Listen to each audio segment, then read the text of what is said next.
For years now, we've been asking Samsung to give us a foldable smartphone that's actually thinner than its previous generation, and they really haven't listened until now. Say hello to the Samsung Galaxy Z Fold 7, the thinnest foldable in Samsung's lineup yet, and this is incredibly thin. Let's take a closer look. At Samsung Unpacked here in Brooklyn this week, Samsung finally gave us the Galaxy Z Fold that we've been waiting for years. The Z Fold 7, which is now finally catching up to the competition in terms of this thinness, but also improving with its cameras as well. The phone was launched alongside the Galaxy Z Flip 7, which is a good improvement over the Flip 6 from last year, bringing in a lot of the features that we've seen on the Moto Razr side. And then also we have a couple new smartwatches as well. But in this video, I'm actually going to be focusing exclusively on the Galaxy Z Fold 7 because that's really where the biggest improvements lie. And we're going to go over some of the pros and cons of this new device.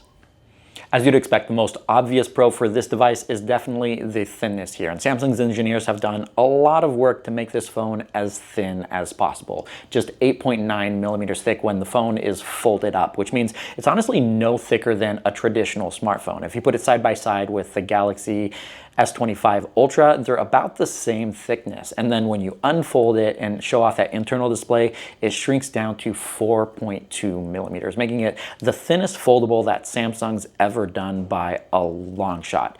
And along with that, they've also reduced the overall weight of the device as well, getting it down to 216 grams. And if you're someone looking for the exact specs here, it is 26% thinner than last year's Z Fold 6 and 24 grams lighter.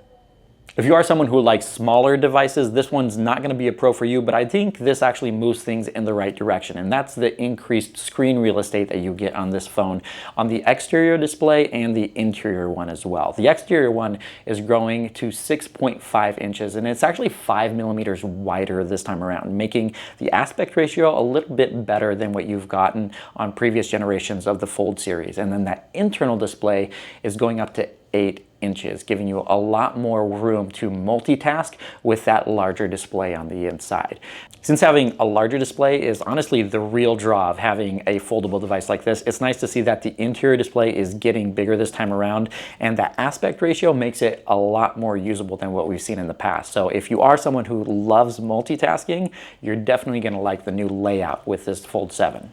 Unfortunately, it's not all sunshine and butterflies for the Galaxy Z Fold 7 because there are a handful of cons that we do need to talk about. And the first one makes me just a little bit sad. And I know a lot of people are going to complain about this, but the Galaxy Z Fold 7 no longer has S Pen support. And if you're not somebody who has used it on a Fold, you're probably not going to be missing much, but there are a lot of people who swear by this feature. So if you are looking to have S Pen support on a foldable device, you're probably going to have to pick up something from a competitor or just settle for last year's model because the Galaxy Z Fold 7 simply doesn't have it.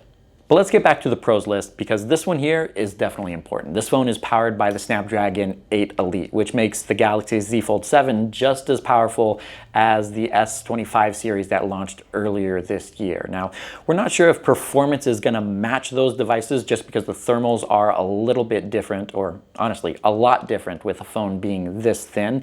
But the Galaxy Z Fold 7 should be an incredible device for multitasking, but also gaming performance as well.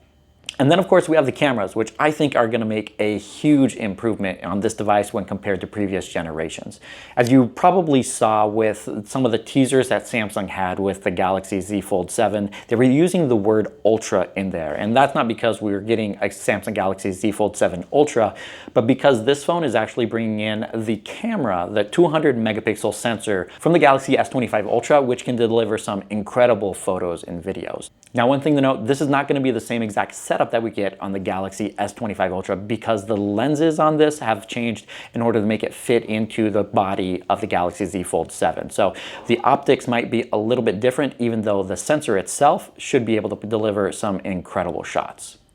Alongside that main camera sensor upgrade that we're getting on the back of the phone, we're also getting a cover display selfie camera upgrade here with a brand new sensor matching what we've gotten on the other Galaxy S25 devices, which is great, though you can take some incredible selfies with that cover display using that main sensor on the back of the phone. So I'm really not sure who's actually going to use that, because I definitely won't. And then on the interior display, that selfie camera there no longer is covered underneath the display itself. Now, there are probably going to be some people who are going to consider this a con, just because you're not going to have that edge-to-edge display with no interruptions there. But having the cutout for the selfie camera on the interior display is definitely going to result in better overall image fidelity, because it's not going to be peeking through the pixels on the display.